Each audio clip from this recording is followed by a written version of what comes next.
Hello ladies and gentlemen, welcome back. This is Force with some more Hearthstone. In today's spotlight we will be revisiting the Murloc Warloc deck, this updated list coming from Don't Kick My Robot. We've got some of the cheap Warlock damage and removal spells like Soulfire and Mortal Coil, some of the standard Murloc cards like Tidehunter and Tidecaller, and then Murlocs that buff other Murlocs like Grimscale Oracle and Murloc Warleader.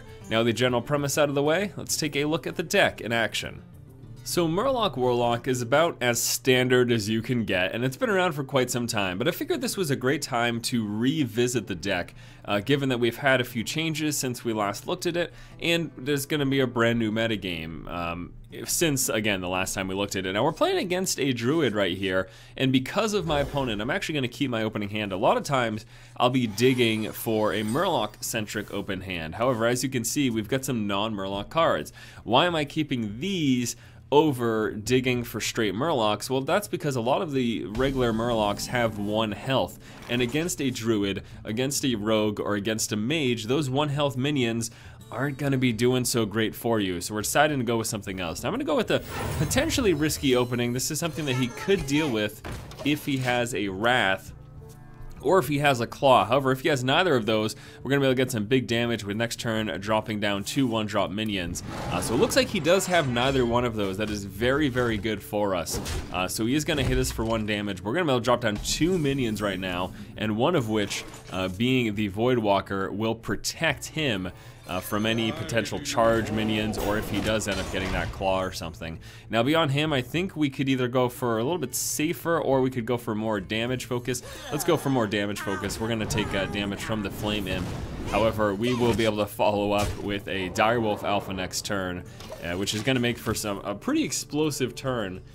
If he doesn't clear our board this turn, which I don't really see how he could do. He could probably kill off one of our minions this turn, but I don't even, looks like that's not even going to happen. So again, looks like we are in a fairly solid position right now. So we're going to go here with the Direwolf Alpha. That's going to pump up these 2 guys. We're also going to get a ping there from the Knife Juggler. I was hoping potentially to ping off that shield, but that didn't end up happening. And why don't we just keep pushing and go with some big damage here. So I'm going to Abusive Sergeant down on this guy, which is going to throw down a ping.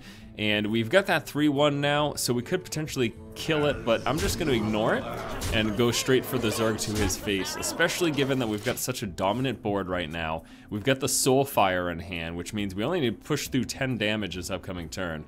So it looks like we're going to be seeing a swipe here. That's not going to be enough to clear our board, though. That's only going to get rid of that and then 1 other creature. We still have these 2 creatures with 1 health. It does eliminate that by attacking into it. But we've got 6 damage right here, 7-8. Oh gosh, if we tap, we could. Alright, so we're gonna tap. Let's see if we get anything. Oh, not quite enough. Yeah, that wouldn't, the Warleader wouldn't have even mattered. But we're gonna be 6, 7, 8 right here. And then we are very, very, very close to getting within the Soulfire kill range. Again, we just need to do 2 damage from this point forward. Now, it would be very scary right now if he has another swipe. This would actually be very, very, a very scary situation for us, because he would clear everything but the 1 here. So let's see if he's going to follow up with a second swipe here. Where shall I? Yeah, you got Druid of the Claw.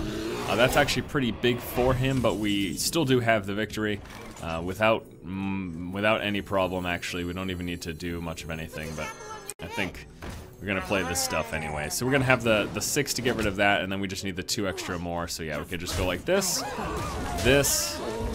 and then we push through with that, and then we finish off with the Soulfire. So we didn't get the greatest look at the Murlocs in action, but the Murlocs by themselves are very strong. And this was an opening without many Murlocs that still, obviously, was very effective. Let's go ahead and wrap up by taking a look at the deck list. So even though in that example game you didn't really get a great look at the Murloc synergy, we're still going to follow up with a gameplay video in which you will get to see that in action. And I think that's actually good to show you, even without the Murlocs working together, which they are very strong at, you can still pull off a pretty quick and impressive victory. So we're going to start at the top here. We've got 2 of the Soulfires used for either spot removal or pushing through that extra 4 damage. We've got the Mortal Coil for removing early game minions, getting some card draw in the process. I am running 1 Power Overwhelming. This was not in the original deck list from Don't Kick My Robot. They were actually running, instead of this, they were running Tankmaster Overspark. Now, as we know, Tankmaster recently got nerfed. Tankmaster was used to push through taunts and imposing creatures for your minions. Power Overwhelming can sort of fill that same role, especially since this deck is filled with so many minions. You can pump them up to trade up for a creature to remove it, or again, this can also be used, something the Tankmaster couldn't do, to push through extra damage a little bit quicker. Get the Abusive Sergeant, Argent Squire, and Flame Imp. These are just some basic minions that are just very strong in and of themselves. The Flame Imp Warlock exclusive, the Abusive Sergeant to push through extra 2 damage on your minions that can attack or to get rid of a taunt creature. And then the Argent Squire, again, this is just a nice minion to have. We also do have the basic minions here of the Voidwalker and Direwolf Alpha. And now onto the Murlocs themselves. The Grimscale Oracle pumping up all other Murlocs, +1 attack. Murloc Tidecaller, making it so whenever another Murloc is summoned, you get +1 attack. If you go first, you can drop this in play on turn number 1, and then follow it up with something like a Tidehunter that's very, very good follow-up damage, or even 2 1-drop Murlocs. So say you opened up with a Tidecaller and then followed it up with a, I don't know, a Grimscale Oracle and another Tidecaller, or 2 Grimscale Oracles. That'd be a pretty huge turn as well. Get the Knife Juggler, synergizes with all of our low casting cost minions. You can see this deck is primarily consistent of minions, most of them 2-drop or less, so Knife Juggler just seems like a natural fit there. Again, we've got the Tidehunter for 2 Murlocs for 1, the Coldlight Seer and Murloc Warleader, both Murlocs that pump up your other Murlocs. Seer making them more durable, Warleader making them more offensive. We've got the Defender of Argus. You know, not only is this pushing through extra 2 damage, but it's making your Murlocs a little bit more durable. You can also use it to protect key Murlocs, like a Warleader, for example. And then lastly, the Old Murk-Eye, basically the Murloc version of a Leroy Jenkins, if you will.